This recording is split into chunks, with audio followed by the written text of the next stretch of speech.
right, guys, so here we are on Atlantis Spaceship. Atlantis Spaceship, I believe is how you pronounce that. And at the 12 o'clock position, we have our blue Terran player from Karont3 Esports. It is Miko. And his opponent over at the 8 o'clock position, our purple Zerg player and winner of the last game, a very long ZBZ, GoSu.ostojiy. Man, no kidding. Ostojiy really, like, gave me a heart attack early on in that game. It's so hard to watch your own players play. But yeah, it's, you know, when he 9-pooled and he got behind early on, I was like, oh great, here we go. But then it became interesting because his opponent didn't really take advantage of the advantage that he had. Ostojiy took a couple risks, ended up paying off, and ended up winning the game. So maybe a little bit of a surprise there, but Ostojiy is a solid Zerg player. Miko, though, we'll see how he can do against Ostojiy. We'll see what kind of Terran player he is. Is he a very aggressive Terran player? Is he a mech player? Is he a defensive drop play Terran? I don't know. Those questions will be answered soon. You know? I don't know, man. He's a mercenary. He's not actually even on their team. That's right. Like we said, Karont3 Esports right now is basically 3 players. You have the brothers Lucifron and Vortex, and then you have the one player that we saw before, which was Lol versus XD. And you know, he didn't have the best performance, unfortunately, and was knocked out in game number 1. But up to now, it's just been their mercenaries that have been competing. Well, famed worker kiss there in the middle of the map. The drone and the SUV went right through each other, which makes you think which one is alive and which is the ghost. We don't know. Apparently, clicking on minerals makes you a ghost. That's it does. Yeah. Important to note if you ever find yourself on Atlantis Spaceship. Yeah. Yeah. And they'll have full energy too. Be able to EMP right away. Be great.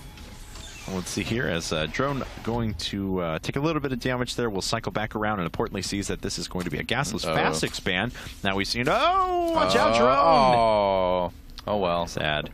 It is sad. He almost got that SUV a little bit overly aggressive there, but a bit. That worked out okay. And Ostojiy not going for hatch first in a... oh, never mind, he is. I was looking at the wrong part of the minimap. I don't know what I was thinking there. I'm like, not quite with it today, apparently. That's okay. It's all right. I've got your back. I've got your back, Doa. Thanks. All right. Well, let's see here now. Double gas coming out of Miko. No real surprise there. A lot of people will follow up a gasless fast expand with double gas to get that factory out quicker and make sure you can still get those reactor Hellions. Take the map control. That's really necessary in the beginning of a TVZ. Yep. And the thing is, though, is we've seen Zerg players take advantage of that lately in a very interesting way. Zenex Zergs especially love to try to make a lot of speedlings and take advantage of that like little specific moment where in the first 2 Hellions pop out and there's maybe like 1 bunker in a bad location with like 2 Marines in it. And we've seen a lot of Zergs do damage to Terran early on. And I actually have been talking with the Zergs on our team about that and be like, hey guys, this is like a really great way to get a little bit of a lead early on in the game. So I'm curious to see if Ostojiy is going to try something like that. And look at what Miko is already doing. Similar to what we saw Artis do yesterday in the Eclipsia match. Miko is still building a bunker to protect his natural, but it's not out in the front, not watching this choke point. No, importantly, it's sitting back towards the command center so these Marines can actually range the Zerglings that are moving into the mineral line. Yeah, that's a fantastic idea. I'm so happy to see Terrans responding so quickly to this. It was fun while it lasted, but the thing is now I feel like this is going to give Zergs a little bit more map control, because before the bunker was more or less optional. You know, some Terran players did skip it. Now they have to get the bunker, it seems like, because Zergs have kind of realized they can take advantage of that. And this is going to allow Zergs to take advantage of that delay in the Hellion production then, because as you can see, things just a little bit later than they normally would be if that bunker wasn't built. Right. And the barracks can lift off here in a second. We will see our first couple of Hellions. And the bunker was actually not quite far enough to range the Zergling at the back. So Miko, I'm sure, won't be too happy about that, unfortunately. A few Zerglings are coming out. In fact, 12 more after that. And a Baneling nest is just about to finish. Yeah, I was going to say, this looks like it's going to be a high economy Baneling bust from Ostojiy. So it looks like he doesn't want to really have a very long game at all here. He's going to just try to end it pretty early on. Not a lot of Marines and Hellions out quite yet for Mikael. So so it might work out pretty well. We'll have to see. It depends on if the Lings are scouted or not. All right. And yeah, oh man, He finds a few right away. Oh, he geez. didn't get over to see the Banelings, unfortunately. And 7 of those are finishing up now just at the same time. And so far, that wasn't enough links to really be suspicious about. Oh, he's got to be careful not to get the Banelings hit by the... Oh, it actually worked out okay. Yeah, no kidding. All right. So. Got the bunker, and he's going to be able to totally deny a lot of mining at the natural. Yes, he is. Yep. There's a pretty good amount of Hellions out now, though, and 2 more are actually joining in here in just a second. So this is going to be enough damage for Ostojiy. He has done quite a bit so far, actually going after a couple of supply depots now and losing a few of his lings up at the front. The execution was not the best for Ostojiy there. With this sort of thing, you really need to get into the main and really need to do more damage than this. Oh, yeah, that's... Oh, no. Yeah, he's just not really going to be able to do enough damage here. And now, suddenly, he's going to be behind economically, unfortunately. He's got a Roach Horn coming up right now as well. Yeah, he does. You can follow this up with a Roach Baneling all in if it doesn't go too well. But let's kind of break down what happened there. Basically, he moved in with the Banelings, showed a little bit of hesitancy, and breaking it down. And, but when you do that, you kind of just want to run right into the main and get in and start camping the production facilities, doing a lot of damage in the main. If you sit at the natural...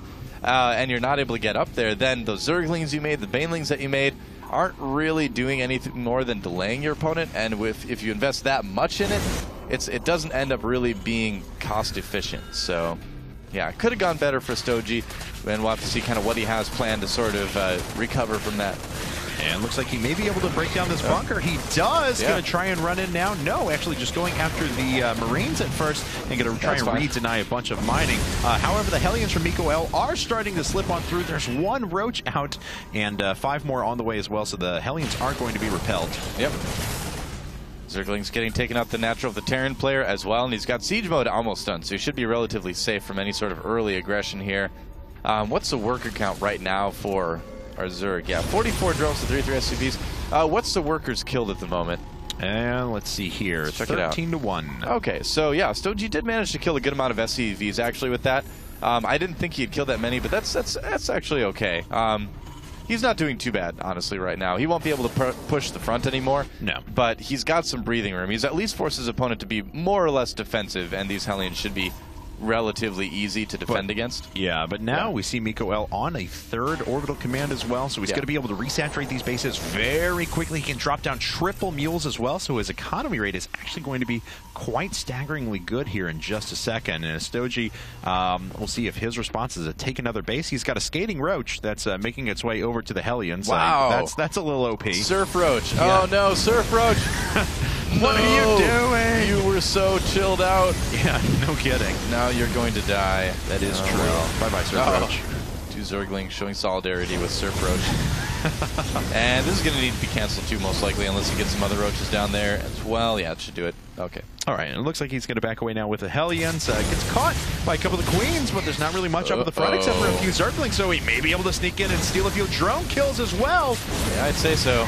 All right, well, Ostojiy point. Oh, no, those are not the drones you want to attack with. Oh, no kidding. Whoops. That's quite a bit of damage. These are very lined up, but he's not able to get the that best possible shot. He roasts a couple more drones on the way out, though. I think I just had like 3 heart attacks. He does even up the almost even up the workers killed. We see 18 more drones coming out now for Ostojiy. Another 12 on the way, so eventually he'll be on 65. But of course, Miko is already on 48 SCVs and still triple producing those mules. Yeah, it really could go either way at this point. You know, both these players just kind of maintaining. Nobody really having a lead as of yet here. And a second Baneling nest being made for Ostojiy. Here's what happens when you kind of go on autopilot, I think is what we're seeing here. Basically, you have a timing where it's like, all right, here's when I put my Baneling nest on. Okay, it did cancel, yeah, I realized it. But even at the pro level, even the GSL, we've seen players make multiple Baneling nests because you kind of have this internal timing of when you put things down when you're playing at like very high APM. You just sort of do things out of reflex. Yeah. And that's certainly the case there. So pointed out to us, but he quickly realized his mistake. So Starport coming up now, and it looks like Miko sitting on a ton of barracks. This is, what, already 5, 6 being constructed now as well. Starport up, siege mode finished, tons of tanks out there now, finally starting to establish his 3rd base. So playing a very, very slow brand of Terran once again. So, yeah, he needs to play a little bit more defensive. I mean, Ostojiy does have map control right now, which is pretty nice, and he's going just for straight up Roachling Infestor, it looks like, and might be able to cause a bit of denying here. Oh, that'll be great with that splash damage from the siege tanks. Yeah. Oh, come on, Ostojiy, you could have just ran right in there. Okay, there we go. Well, let's see here as a couple of bunkers are up. Yep. Looks like one siege tank did go down, but the vast majority of the Lings have fallen, and these roaches have to move away. They could try and assault the bunker, but they lose every unit in the process. Yep, so looks like Mikhail is going to be just fine on his third base. Good tech for Ostojiy. He's got his Infestors on the way, good upgrades as well. Well, 2-2 coming up for a Terran player as well. You know, again, both these players just kind of sustaining, very even. Ostojiy staying about a base ahead throughout the whole game, so we're going to see a late game TVZ here. Neither one of these players is really going to be able to get in and break the other for a while at least. None of these games have been very cheap, to be perfectly honest. Yeah, they've all been relatively, close. Yeah, and Ostojiy, tried to end the game pretty early on in this one, but was able to stabilize enough that he can still turn it into a nice macro game afterwards. Finally has that fourth base saturated, moving to his fifth as well. This is, of course, the version of Atlantis Spaceship that does not have the pocket expansions right here. We see that in the GSL version, so small difference here, but everything else is pretty consistent. Now we see Mikael going up to 11 Marines at a time, adding on that second factory as well, so he's going to start hitting production on all cylinders. In fact, at a 20 supply advantage over his opponent, Ostojiy. Yeah, he's just going to try to max out as fast as he can. Ostojiy just going for a ton of tech and upgrades right now, so he's not able to really make as many units here, but he's going to need to make some now. That's a pretty scary push coming out from the Terran player. Yeah, it is. 38 Zerglings coming out at the moment, and I think they used most of his larvae. Yeah, it looks like another round of injects did just pop out there. But so a few spine crawlers being established, but he's running with a few units. He's going to lose a lot of his banelings. Actually, all but one of them. Yeah. That's pretty critical. All right. Well, decent supply lead for Mikhail now. So I'm a little bit worried for the Zerg player. I don't know if Ostojiy can really hold this. It's a pretty strong attack coming in. Yes, it is. Here we go. A couple of those units, nice but bundles. there are no banelings to come in and punish this afterwards as well, so a lot of these units are very, very low. But he avoids, actually jukes one fungal right there. Now is starting to line up with those siege tanks. Still has a considerable supply advantage. Soon as he can float over a couple more medevacs, this force is going to get a lot stronger. Like literally one more fungal would have changed that battle completely here. With the low medevac count, he would have been able to kill a huge amount of Marines. As it is, he's just going really heavy Zergling, Baneling. Going to try to hold off his opponent long enough to get Broodlords out, but that may be a bit difficult. Yeah, sieging up that rich Vespin geyser there. Yeah, does take it out. He runs forward with a few Marines as well. The Infestors are all burrowed over there. We've got a few Banelings up. They're starting to actually show themselves, and we'll see if Mikael wants to push forward. And indeed he does. He's got a couple of additional medevacs with this now, so we can start healing up those Marines. Already splitting a few of those, sending some to the back right now. Going to start slowly sieging forward. Man. Ostojiy has to watch out. He is going to lose a ton of Banelings, everything blowing up, and Mikael going to start pushing in and trying to take out this base. Yep. Commando Infestor going in to get the tanks to fire at each other. Oh, that's nice. Yeah, at least. Oh, 2 tanks. That's not so bad, I guess. But I think it's looking pretty grim right now for Ostojiy. He's going to have a really hard time blocking this. Yeah. So the second mercenary for Karont3 seems like he's going to take a game as well. So the mercenaries playing pretty well. Let's see if he can continue with this push. Looks like he's going to try and attack in a couple different places at once, sending some units through the top left-hand portion of the map as well. Huge Zergling Baneling force, and Ostojiy needs a really great engagement here. Oh, he may get it. Everything is unsieged and moving away. Are you kidding me? Oh, that's so bad for Mikael. Just a terrible, terrible. It wasn't even necessarily a mistake in and of itself. It was just bad timing.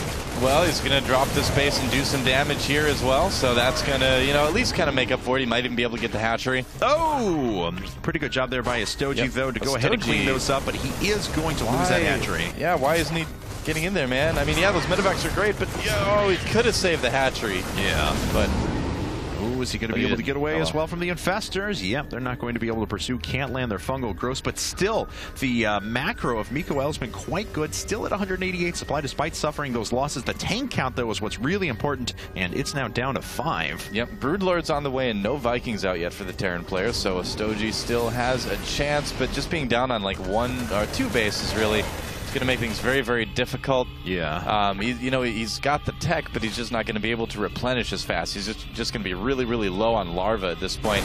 And here we go. Oh, not sieged up. Can you get some good fungals? Pretty good splitting up the units initially to wait. Yeah, there we go. Big drop coming out over towards the left-hand side of the map. Mikael going to start sieging up this planetary fortress, but not enough there to kill the planetary. He's just going to try and pick off a couple of SCVs, but unfortunately he loses one, then two of his broodlords, but a lot of Marines are going to die in the process. Oh, yeah, man. Wow. Almost every single Marine. That was some of the most devastating fungal growths I've ever seen, I think. But losing two broodlords does hurt. Nice counterattack here at the third base. Yeah. That's going to do some damage. Yes, it is. We'll see how his opponent reacts here, as a lot of workers are going to go down. He may even lose the orbital command as well. He does. Wow. It blows up. A few units are starting to run through the middle. Oh, right on top of a few infestors. A scan right there would be so money. Oh, but there are no defenses over at the, I guess, I don't know, we'll call this the fifth now, though. And a lot of mining. That's actually the vast majority of Ostoji's mining is going to be denied. Yeah, he's going to lose that hatchery, too. There's no way he can get there in time to defend. Oh, and yeah, there's the scan. The infestors ran right into it. And so, you know, there were some glimmers of hope for Ostoji, but right now, Mikael still just looks really, really strong, although that planetary is kind of going down over time. Yeah. He needs to do something about this army. Actually, legitimately, if Ostoji can kill this army, he might be able to win the game, but, you know, we'll see. Yeah, it's starting to look a little bit more grim. Yeah, the broodlords are continuing to siege up the planetary fortress, but it's holding on. 60-kill planetary fortress for now, just killing a massive amount of broodlings. So another base went down there for Ostoji. He's starting. Oh, kills a few units up at the front, but isn't able to take out too many of the siege tanks quite yet. Now finally starting to take those out. Even the drones getting involved in the fight. But another base falls. Ostoji is down to just one base that has available resources at it. It's this pocket one, and he still hasn't been able to clean up all of these units as well. In his main as well, yeah, and that's going to kill a decent amount of tech buildings too. So, yeah, despite a few, you know, decent engagements late game, he's like killing SCVs one by one. That's about all he can hope for now. I think it's over, unfortunately, for Ostoji. The supply is still very even. Right, but it's one Terran mining base to one Zerg mining base right now. So Ostoji a little bit farther back in that regard. It looks like another base is being floated over from the main for Mikael. So we will have two mining bases here very, very soon. Yep. Well, Ostoji can still make some infestors. They've been really good for him so far this game. Yeah. But just not a lot of other support. I mean, he has some broodlords, but yeah, we'll see. I mean, he has to kind of either... Well, he has to get a nice sort of siege going at his opponent's fourth base with the rich investment gas. I mean, and the mineral income is so low for a Zerg player right now that every time he like buys a hatchery, it's basically not units. Yeah. Obviously, and at this point in the game, that's really dangerous to do. So Ostoji kind of caught between a rock and a hard place here. Yeah, definitely. So, taking a look around. Oh, looks like, I'm sorry, a few Zerglings tried to swing on through. Weren't really able to kill all that much. So, it looks like he was trying to buy time for a few broodlords to start sieging up this base once again. 107 kill planetary fortress. All broodlings at this point, though. Thors, Marines, Vikings starting to make their way over so they can start pushing away these air units. Yep. Calvin Colossus has a challenger, I think, here. I suppose he does, man. He and Bill are shaking in their boots, I've got to say. Oh, look at that Marine hero taking down a Vespian Geyser by himself. Yep. Paul the Planetary. Paul the Planetary. I love alliteration. All right. Are planetary fortresses sentient? Are they like... They are now. Oh, okay. I'll Paul buy it. Planetary, swinging his head around, shooting at people. I'm good with that. Another ping shows us that there is a drone making a hatchery. Ooh, good. Thank you. Yes, he needs things like hatcheries to collect resources. Anyway, so infestors forced to expend some of their energy. They do catch a few Marines, but not as many as he would have liked. Of course, just delaying this army making its way out. There are some broodlords there, but Marines should be able to just stim and kill those. And when those broodlords go down, I think we might see GG from Ostoji. We'll see here. Yeah. Very possible. Mikael, could get a lot of those. Oh, man, he tried. He circled back the infestors just a little bit, drop hitting at the same time, and unfortunately, drones not that great against Marines from what I'm told. Generally not. No. Oh, my God. They're not too good. 3-3 Marines are pretty good against drones. Yes. Yes, they are. Yep. And the last of those drones are going to go down. Wow. Wow, says Ostoji. I don't know. Seen this map before. Well, it's in our map pool. kept getting lost. There you go. Yep. GG says Ostojiy, and that ties us up 2-2 heading into game number 5.